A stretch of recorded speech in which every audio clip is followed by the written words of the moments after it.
Alors, messieurs, comment est-ce que vous entrevoyez cette rencontre? Parce que ça reste quand même le gros choc de ce groupe B. Alors, Wilfried Canon. Je pense que ça serait un match crucial parce que l'Égypte qui fait match nul, le Ghana qui perd. Donc, ça serait un match décisif pour les deux équipes. Michael? Oui, c'est ça. L'Égypte va vouloir se rattraper, montrer qu'elle est un sérieux prétendant à cette CAN. Le Ghana qui va vouloir bien sûr mieux faire, commencer par une défaite, c'est pas ça. Donc voilà, ça va être un beau match, je pense.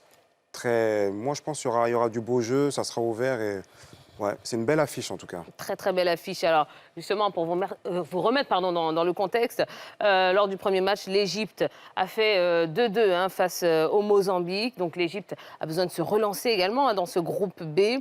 Est-ce que vous voyez les Pharaons comme favoris contre les Black Stars? Oui, écoutez, moi personnellement, les Black Stars ne sont pas trop en forme. Et puis on a les Égyptiens qui ont le fighting spirit. C'est les gens qui vont au combat, ils sont conscients de ce qui les attend. Donc l'équipe ghanéenne doit vraiment faire attention. Alors par rapport à ce qu'on a vu face au Mozambique, qu'est-ce qu'ils doivent corriger justement ce soir? Justement, peut-être cet excès de confiance, justement, de faire attention. Maintenant, voilà, ils vont tomber contre une équipe ghanéenne qui va vouloir vraiment faire autre chose. Il me semble que j'ai cru voir qu'il y aura des changements dans leur composition. Donc ça montre que, voilà, pas du tout satisfait de la première rencontre. Maintenant, voilà, les Égyptiens, ils ont cette habitude-là, des rendez-vous comme ça. Donc je pense qu'on va avoir une belle équipe d'Égypte ce soir. Oui, même question pour vous, Wilfried. Qu'est-ce qu'il faut corriger? Côté Ghana, je pense que dans l'histoire, l'Égypte a toujours gagné le Ghana. L'Égypte a gagné plus de 4 fois, je crois. Ghana, 2 victoires et 2 matchs nuls. Donc ça sera un bon match. Et côté Ghana, ils ont fait un mix, en fait, des jeunes et des plus anciens. Mais je pense qu'avec l'expérience des frères Ayou, ils vont essayer de transmettre aux plus jeunes le jeune Kudus qui était en Hollande, qui a signé à West Ham, et le jeune Inaki, je crois, espagnol, qui est venu tout dernièrement. Donc je pense que ça sera un bon match. Ça sera vraiment un match des titans. Un match des titans, eh bien, c'est ce qu'on espère, parce que nous, on veut du bon football. Allez, marquons une toute petite pause, et juste après, on parle de cette équipe du Ghana. À tout de suite. Dans quelques minutes, coup d'envoi de ce Égypte-Ghana. Ouais, gros choc du groupe B. Et on va continuer à en parler. Et on va s'intéresser plus précisément à cette équipe ghanéenne. Le Ghana qui s'était incliné il y a quelques jours face au Cap-Vert, 2-1. Et le Ghana qui a donc une obligation de résultat ce soir pour espérer se qualifier pour les 8e de finale face à un adversaire qu'elle connaît très très bien. Alors, comment le Ghana doit-il aborder ce match? Moi, j'avais vu le Ghana dans son premier match contre le Cap-Vert, qui a laissé le Cap-Vert jouer, parce que le Cap-Vert est une équipe très joueuse. Ils ont le style un peu portugais. Tout ça, ça rime un peu avec le Brésil. Ils ont laissé jouer, ils ont acquis de la confiance. C'est ce qu'il ne faut pas faire avec l'Égypte. L'Égypte, c'est une équipe, on connaît, elle va cartonner. Mais tout de suite, il faut la faire douter. Il faut resserrer les lignes parce que le Ghana avait laissé jouer le Cap-Vert, surtout au milieu de terrain. C'est ce qu'il ne faut pas faire. Il faut tout de suite aller pour les 15 premières minutes. Je peux dire au charbon, voilà. Ouais. Oui, Michael? Oui, c'est ça. Il ne faut pas laisser l'Égypte prendre la confiance. C'est une équipe qui n'est pas du tout maladroite. Il ne leur en faut pas beaucoup pour marquer des buts. Ils ont cette habitude-là, des fois, de même laisser les autres jouer. Des fois, ça peut arriver. Et justement, sur 1 ou 2 actions, être tranchant. Donc voilà, moi, bon, on espère, comme je dis, le Ghana est l'éternel espoir à chaque fois. On les attend quelque part, et puis finalement, ils nous déçoivent. Donc ce genre de match-là, ça peut être intéressant pour justement, on appelle ça des matchs déclic. Ça peut être un match déclic pour eux, s'ils font une belle prestation, et que voilà, finir avec pas de regrets, peu importe le résultat, pour que voilà, par la suite, on puisse dire, bon, enfin, le Ghana, voilà, se réveille, quoi. Donc j'espère que le Ghana aussi, pour eux, saura faire ce qu'il faut ce soir. Alors, cette affiche, cette opposition, elle va se jouer sur quoi, finalement? Je pense que ça va se jouer un peu sur les détails, c'est-à-dire coup de pied arrêté, contre-attaque. Donc il faut être vigilant, il faut être concentré jusqu'à la 90e minute. La CAN, c'est difficile, donc... Tu en sais quelque chose? Ouais, c'est pas facile. Hein. C'est pas facile. c'est pas Absolument, il faut aller la chercher. Il faut aller chercher chaque victoire. Eh bien, ce sera peut-être le cas pour l'Égypte ou le Ghana dans quelques minutes. Pour l'instant, une dernière page de publicité avant de prendre la route du stade Félix Houphouët-Boigny d'Abidjan. Allez, dans quelques instants, oui, quelques petites minutes, on va prendre la direction du stade Félix Houphouët-Boigny d'Abidjan. Rapidement, messieurs, côté Égypte, Mostafa Mohamed avait marqué lors du premier match. Est-ce que finalement, c'est pas lui la clé du succès de cette équipe égyptienne? Oui, c'est quelqu'un qui est en forme, c'est quelqu'un qui en veut. Et voilà, c'est vrai qu'on parle beaucoup de Mo Salah, mais c'est quelqu'un qui est présent aussi. Absolument, oui. Oui, c'est vrai, un bon attaquant. Ce qu'il fait aussi à Nantes dans son club, c'est pas mal du tout. Moi, j'aime bien. Ce sera, lui, peut-être l'homme à surveiller de près dans cette rencontre? Je pense bien, mais il faut noter aussi la prestation du gardien de but qui évolue en Égypte, Al-Ali, El Shenawi, et le milieu de terrain aussi qui a Zamalek et Zizou, qui est très performant actuellement. Donc, il a toutes les possibilités de faire un bon match. Allez, direction le Félicia. Peut-être qui gagne, celui qui domine reste derrière, voilà. Très bien. Allez, on va en parler plus profondément. Ce sera juste après la pub. Et de retour sur le plateau de NCI Sport Live. Avant de débriefer cette première mi-temps, laissez-moi vous dire que le jeu est terminé. Eh bien oui, depuis tout à l'heure, on vous propose de remporter un iPhone 15 Pro Max offert par Porteo. La question était qui est le meilleur buteur, toutes cannes confondues? Était-ce Laurent Pokou ou Samuel Eto'o? Bon, c'était trop facile. La bonne réponse était bien évidemment Samuel Eto'o. Eh bien, le nom du vainqueur vous sera dévoilé dans peu de temps, dans le journal de la CAN, donc juste après la rencontre. Mais j'espère que ce sera peut-être vous, un iPhone 15 Pro Max offert par Porteo. Vous avez vu comme on vous aime? Bon, allez, messieurs, parlons de cette première période qui a vu, à la fin, voilà, quelques secondes du coup de sifflet, l'avantage du Ghana, 1-0 face à l'Égypte, avec 2 faits marquants. Il y a ce but de Mohamed Kudus à la 45e minute, voilà, dans le temps additionnel, et surtout la blessure de Mo Salah. Alors, est-ce que c'est peut-être le tournant de cette rencontre, cette Tiens, il faut le dire, un entraîneur, je veux parler de l'entraîneur d'abord, je veux dire qu'un entraîneur, il faut avoir un coup d'œil, il faut déjà prévenir les choses. Kudus, qui n'avait pas joué le match dernier, l'entraîneur l'humain, et aujourd'hui, il crée la surprise.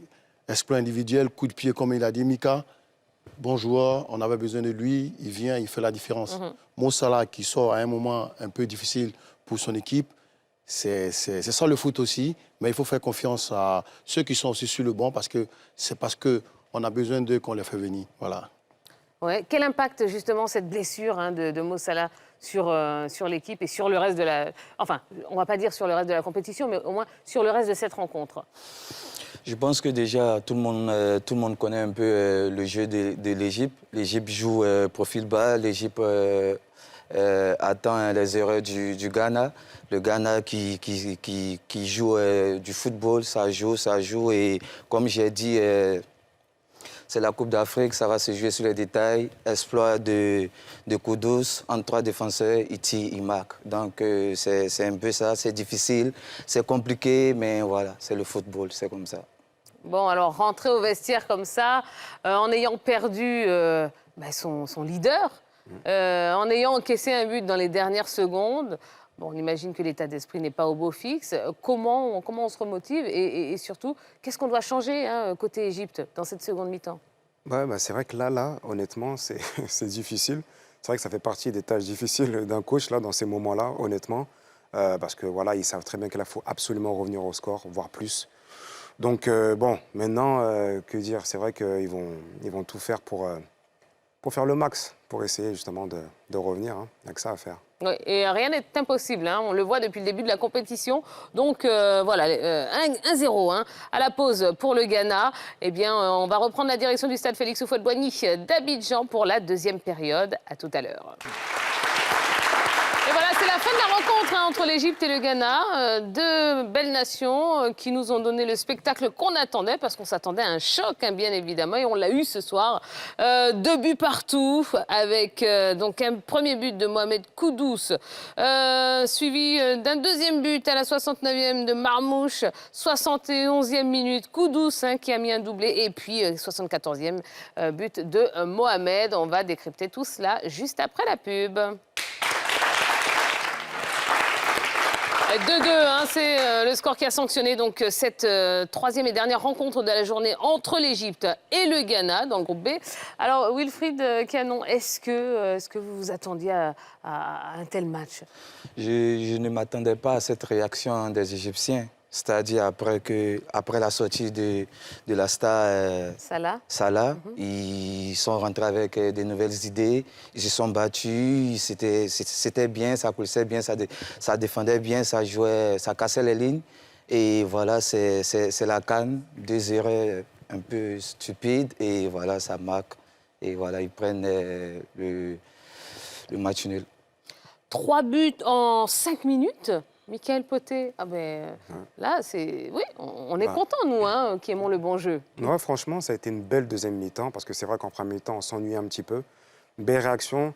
Encore une fois, les Ghanéens ont déçu, parce que c'est sur 2 erreurs. Ils n'arrivent pas à garder le score.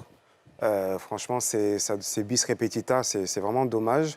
Maintenant, voilà, il faut savoir que l'Égypte, ils ont montré que ils lâchaient rien, malgré la sortie de leur élément phare, Salah.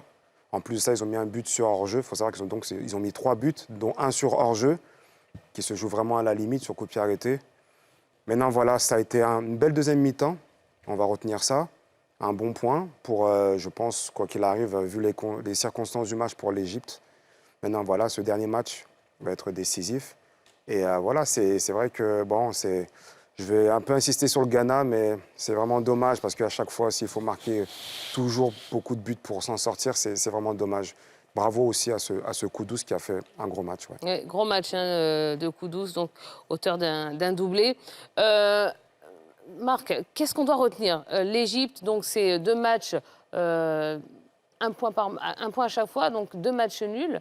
Est-ce qu'on doit s'inquiéter ou au contraire, vous voyez que cette équipe monte en puissance? Mais cette équipe monte en puissance. Moi, j'ai du respect pour une équipe comme l'Égypte qui, à chaque fois qu'elle encaisse, elle répond. Ce fighting spirit, je pense que beaucoup d'équipes n'ont pas. Je ne veux pas parler de la Côte d'Ivoire, mais beaucoup d'équipes n'ont pas. Quand on encaisse, tout de suite, il faut avoir du répondant. Et c'est ce qu'ils ont montré. Et ils ont travaillé, ils sont partis, ça a payé. Malheureusement, il a dit, Willy, que ça va se jouer sur des détails. Et c'est sur ces détails que le Ghana, je peux dire, perd 2 points. Quoi. Voilà. Déçu du Ghana, Wilfried? Oui, je pense un peu déçu parce qu'à ce stade de la compétition, tu ne peux pas prendre 2 buts comme ça. C'est cruel, c'est cruel. C'est vraiment... Oui, un peu déçu pour le Ghana, mais bon, écoute, c'est le football. Je pense qu'ils vont se remettre. Et puis bon, il y a encore un dernier match. Voilà, il faut aller pour gagner, pour avoir, je crois, 4 points. Et puis bon, on verra ce que les autres vont faire. Mais c'est vraiment dommage. Voilà, donc on retient donc ce match nul entre l'Égypte et le Ghana. On retient également la sortie sur blessure de Mohamed Salah. Bon, on espère en tout cas que c'est pas trop grave, qu'il pourra revenir très très vite. Ça y est, c'est fini pour cette belle journée de football. Ne bougez surtout pas, puisque juste après nous, il y aura le journal de la CAN présenté par Joël Amos-Badi. Et puis, moi, je vous donne rendez-vous demain pour 3 nouvelles rencontres avec un autre gros choc, Sénégal-Cameroun. Et oui, ça va chauffer, ça va chauffer. Merci beaucoup, Zoromarc. Merci, Thia. Merci, Mickaël Potté. Merci beaucoup, Wilfried Canon. Et merci au public qui a été extraordinaire. Je vous souhaite de passer une excellente soirée sur NCI et je vous donne rendez-vous demain. Bye bye.